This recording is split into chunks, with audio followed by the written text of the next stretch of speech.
Situação de Danilo pega fogo no Palmeiras, os destaques do segundo jogo treino do Verdão, o retorno de Gomes, Maurício e Sousa após a eliminação do Paraguai e a possibilidade sobre Enciso, e 3 informações muito positivas para o segundo semestre no Palmeiras. Fala família Palmeiras 90+, que saudade, hein?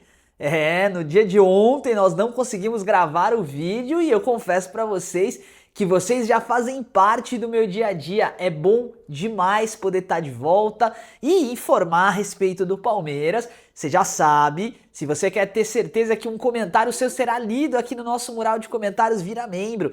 Dessa forma você me ajuda a manter esse trabalho independente, sem depender de bets e principalmente ajuda nós a conseguirmos conectarmos com mais palmeirenses, like, hypar, você já sabe, já está acostumado, já é da casa.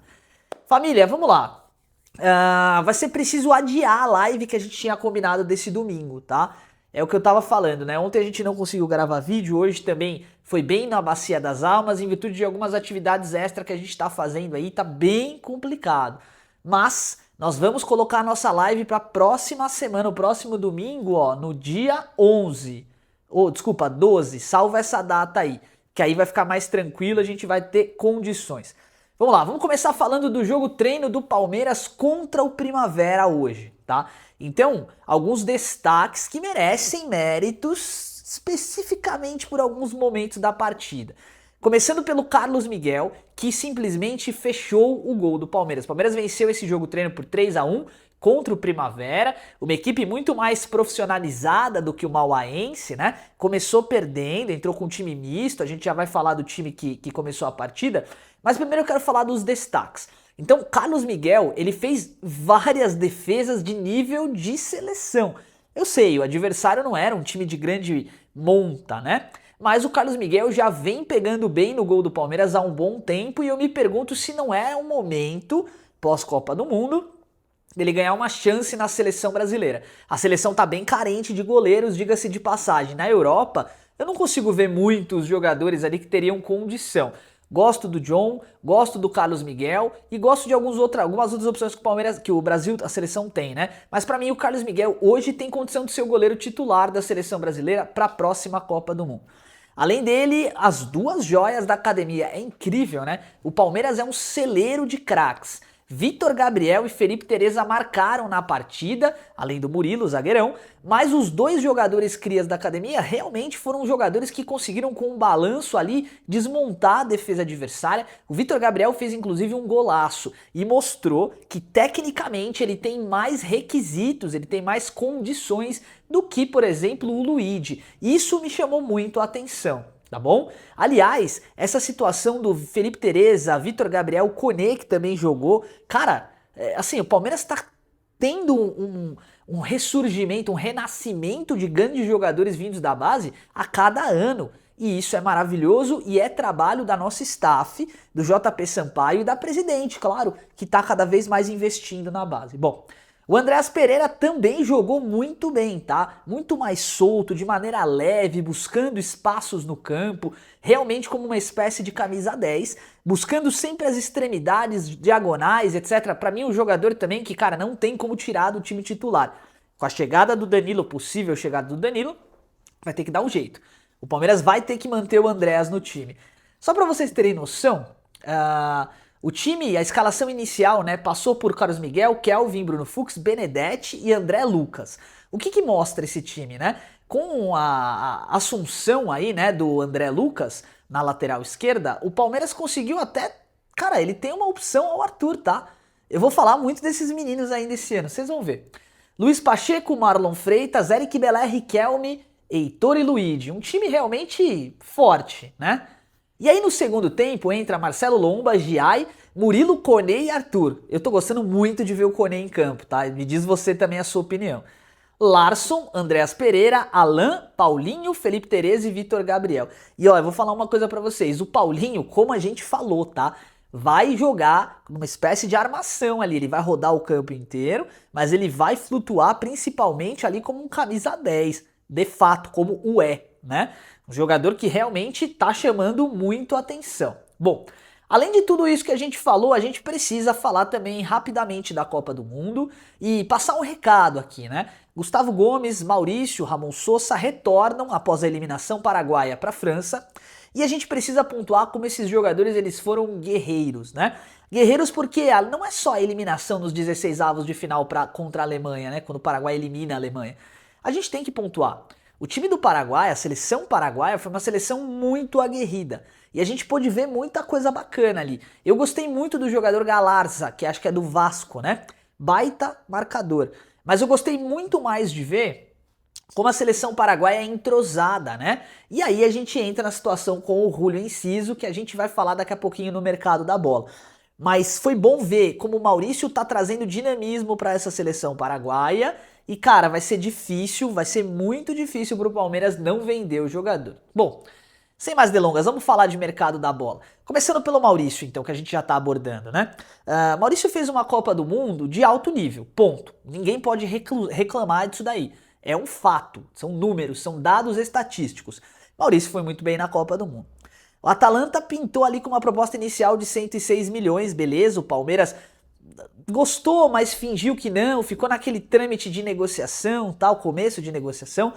Aí a MLS veio e sondou. Aí teve uma surpresa muito complicada. O Napoli começou a falar que também se interessa pelo jogador, foi querer ouvir números. A Atalanta não pensou duas vezes e subiu a proposta para 120 milhões. Agora o Palmeiras tem o fator holofote e Copa do Mundo nas mãos. Maurício retorna para o Brasil e vai voltar a integrar o elenco alviverde. Entretanto, o Palmeiras tem a proposta na mesa. Vale a pena ficar com o jogador por até mais 6 meses, né? Até a próxima janela de transferências. E aí correr o risco daquele hype do holofote acabar? Ou vamos vender o jogador por 120 milhões de reais? Você sabe que eu não fico em cima do muro. Minha opinião você sempre vai ter. Você pode até discordar dela. Mas a verdade é que, para mim, o Palmeiras tem que negociar o jogador, é a hora, tá? Pagou 60 milhões de reais, se não me falha a memória, né? E agora vende por 120. Tá tudo bem. 80% dos direitos do jogador são do Palmeiras. Muito obrigado, vá com Deus, parabéns por tudo que conquistou. Também é um bom jogador, mas eu acho que o Maurício vai ter mais bagagem para depois no futuro, de repente, até voltar ao Brasil, tá? Minha opinião, diz a sua nos comentários. Sobre o Enciso. Gente, muita conexão, tá? Conexão Enciso Palmeiras é muito grande. E detalhe, a ESPN confirmou que, embora ele tenha contrato até 2030 com a Blue Co, né? Então ele tá hoje no time da França, no Estrasburgo da França, tal, com uma possibilidade de um dia vir a vestir a camisa do Chelsea. Embora seja essa a situação, a realidade é que o Blue Co vai se desfazer do jogador. O problema é, contra a Alemanha ele marca o gol e joga muita bola. Então o holofote, mesmo o caso do Maurício, foi inteiro nele, né? Todo mundo agora tá perguntando do Julio Enciso. E quando eu falo todo mundo, eu tô falando de times grandes da Europa. Times que precisam de jogadores de beirada de campo. Não, o Enciso não é aquele jogador de beirada de campo para a Europa que vai fazer grandes, sabe, atuações. Tanto que no Estrasburgo, ó, só para você ter noção, ele anotou na Ligue 1, né, primeira divisão francesa, 3 gols e 6 assistências num número de jogos de mais de 20. Então assim, são números que não empolgaram, esperava-se mais dele, tá? E aí, muitos altos e baixos, lesão e tal. Então, assim, sim, o Blue Co vai vender. Qual que é o valor que eles esperam receber pelo atleta? 120 milhões de reais. O Palmeiras vai fazer esse investimento? Vai fazer esse aporte? Não sabemos. A chance do Palmeiras fazer um movimento dessa magnitude para um jogador de beirada de campo é muito complicado agora, é muito difícil. A única oportunidade que eu vejo é se de fato o Palmeiras negociar o Alan. E aí o Palmeiras não vende o Alan nessa temporada, ao menos é o que tudo indica. Provavelmente o Alan deve ser negociado na próxima temporada. E aí sim, o Palmeiras pode até acabar deixando passar esse hype aí, e se o jogador acabar não saindo do Blue Co, pode acabar fazendo uma oferta. Agora, acho difícil o Palmeiras investir a bala que vai investir no Danilo e agora investir essa bala no Enciso. E falando em Danilo, gente, o Palmeiras economizou o dinheiro que gastaria para contratar o Nino, tá? Ao invés de gastar 85 milhões de reais, gastou 20, trouxe o Barbosa, subiu o Koné e fechou a casinha. Fez exatamente aquilo que a gente falava aqui no canal que era o correto a se fazer. menos investimento em jogadores que talvez não sejam necessários agora, aproveita a base, traz o Barbosa, que é uma oportunidade de mercado, fecha a casinha, economiza para investir no Danilo. E a gente viu ontem, né, o Textor chilicou, né, Danilo, esperamos lealdade, não sei o que, vamos lá, vamos entender os cenários, né. O Textor hoje ele não apita mais nada na SAF do Botafogo, por enquanto, não apita mais nada, tá? Então é uma opinião de um torcedor, vamos dizer assim, né? É uma opinião de um torcedor emocional. O Danilo, ele entregou o que ele precisava entregar para o Botafogo. Ele foi contratado, ele treinou, ele jogou futebol, ele ficou com salários atrasados, isso ninguém fala, né? E ele tancou ali o time até o momento em que foi possível. Agora, o lado bom é que, embora o Textor tenha falado a respeito disso e tenha posicionado que o Danilo precisa ficar, ele precisa ser leal, ele precisa... Embora ele tenha pontuado tudo e embora ele não mande em mais nada, o Botafogo hoje postou no Instagram e marcou o Danilo, desejando boa sorte para o jogador do Botafogo, enfim, dizendo que ele é um atleta muito importante e tal, e aí eu fiquei pensando, né? Será que é um ato de desespero? Porque, gente, vamos lá, o cara pediu para não ser escalado, para não completar as 13 partidas e poder estar à disposição de uma negociação para o mercado brasileiro. Um recado mais claro do que esse, eu não conheço. Eu vi inúmeros comentários na postagem do Botafogo marcando o Danilo, dizendo coisas do tipo, aproveitem os últimos instantes do Danilo. A gente não sabe, é claro, se ele fechou de fato com o Palmeiras, mas tudo indica que sim. Quando o Textor faz esse movimento do chilique e vai pra imprensa pra falar que o Danilo tem que ficar, que não sei o que, ele não tá fazendo isso à toa, ele não dá ponto sem nó, tá? Alguma informação ele tem. E pra ele fazer isso, pode ter certeza do que eu tô falando, foi pensado, caso pensado. Em negociação, muitas vezes isso é necessário, né? Você blefar ou você expor uma situação, enfim, tá estranho, tá muito estranho. Pode ser que o Danilo ganhe minutos na partida contra a Noruega com a lesão ali, né, do Paquetá. Vamos acompanhar de perto. Fato é que o holofote Copa do Mundo, ele faz com que o jogador se valorize demais, né? Às vezes atletas até medianos conseguem transferências grandes por uma ou duas boas partidas de Copa do Mundo. Estamos acompanhando de perto e eu espero que seja só um ato de desespero do Botafogo, até porque o Danilo não comentou nada. Não tem um comentário fixado dele lá, nada, zero. Vamos ver. No mínimo, se você é marcado por uma foto da tua empresa, você vai falar, né? Seguimos juntos, não sei o que, obrigado, alguma coisa você vai falar. Teoricamente, o ideal era que o Danilo postasse lá de volta, né, um comentário. Seguimos juntos, torcida do Botafogo, qualquer coisa do tipo. Ele não fez. Estou acompanhando de perto. Bom, informações positivas para o segundo semestre do Palmeiras, que tende a ser maravilhoso se as coisas continuarem assim. Primeiro, crias jogando bem e ganhando oportunidades de verdade, como a gente tinha cobrado até pouco tempo atrás do Abel. Então, Koné, Larson, Coutinho, Pacheco, Eric Belé, Riquelme Felipe, todas as crias da academia ganharam minutos nas partidas jogo-treino. Todas. E o mais importante, estão treinando forte entre os profissionais.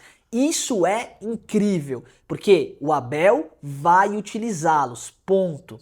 E o mais legal de tudo, dá pra ver a cara do time titular e do time reserva do Palmeiras. Embora, obviamente, ele esteja mesclando os times e tal, mas dá pra ver. Dá pra ver que o Palmeiras hoje tem opções no banco. Koné é um baita de um zagueiro, Barbosa é um baita de um zagueiro, Bruno Fux é um baita de um zagueiro. E nenhum dos três é titular. Koné, Bruno Fux e Barbosa. 3 grandes zagueiros. Junte-se a eles, Murilo e Gustavo Gomes, jogador de Copa do Mundo, diga-se de passagem. Nós temos 5 zagueiros de bom nível, de excelente nível, e mais o Benedetti, 6. Sim, o Palmeiras pode hoje se dar ao luxo de jogar com 3 zagueiros. Pode se dar ao luxo de treinar dessa forma. E agora a gente tem que começar a olhar o segundo semestre com vontade, porque o Palmeiras está crescendo. Além disso, a gente precisa falar do Paulinho, que é a segunda boa notícia do semestre. Quem está vendo os jogos treino do Palmeiras, percebe, Paulinho está no Prime. Paulinho vai voltar de verdade, finalmente. Abriu mão de férias, assim como o Vitor Roque, treinou pesado e vai colher os frutos do trabalho duro, é fato. E a gente aqui defendeu muito o Paulinho, mas defendeu demais. E olha que legal, né? Toda essa defesa que a gente teve, a gente apanhou aqui. Muita gente veio nos comentários e falou: vocês estão defendendo demais, não vai jogar, não sei o quê. O cara tá fazendo gol com a perna quebrada. Eu falei, velho, o cara vai conseguir entregar um futebol de qualidade. Dito e feito. Além do Paulinho, a terceira boa notícia chama-se Vitor Gabriel. Vitor Gabriel entrou e jogou bola, tá? Eu sei, é um jogo treino, não podemos nos empolgar e tal. O Luigi também fazia isso nos treinamentos, mas abemos opções para a saída do Luigi. Luigi pode ser negociado tranquilamente. O Palmeiras tem Vitor Gabriel, o Palmeiras tem Heitor, o Palmeiras tem Felipe Tereza, o Palmeiras tem Eduardo Conceição, o Palmeiras tem Eric Belé. 5 crias da academia que estão correndo por fora para ter uma oportunidade. Detalhe, tá? Riquelme Felipe tá treinando muito forte. Mas quando eu falo muito forte, é muito forte de verdade, tá? E eu tenho expectativa muito grande de que o Palmeiras de fato utilize as crias da academia. E eu posso dar um spoiler ali da quarta boa notícia? Vai? O Danilo tá próximo, gente. Isso pra mim vai ser uma coisa, assim, fecha o elenco, tá tudo bem. É bom se vender o Alan, trazer o Enciso, é bom. Mas também se não trouxer, quem garante que o Eduardo Conceição não consegue em um ano ocupar essa faixa do campo? Vale a pena para o Palmeiras começar a colocar o jogador em campo para a gente poder começar a ver um pouquinho mais dele? Eu quero a sua opinião. Aliás, gente, nós estamos no dia 4 de julho de 2026, o canal já completou um ano de vida e eu preciso agradecer como eu sempre faço. Obrigado, graças a vocês o canal não para de crescer dia após dia. Construção de formiguinha, devagarzinho, devagarzinho. A hora que vocês veem, a casinha da formiga tá pronta, é tipo isso. A gente tem conseguido muita mensagem de positividade de vocês e eu quero devolver isso com a minha melhor energia para produzir os vídeos, tá? Teremos os sorteios, teremos tudo bonitinho. Na próxima semana a gente se compromete a fazer essa correria aí para poder finalizar o caso. Muito obrigado pelo carinho de sempre, vocês são muito importantes para o canal e eu tô cada vez mais feliz de poder estar perto de vocês. Um forte abraço, avante palestra e fui!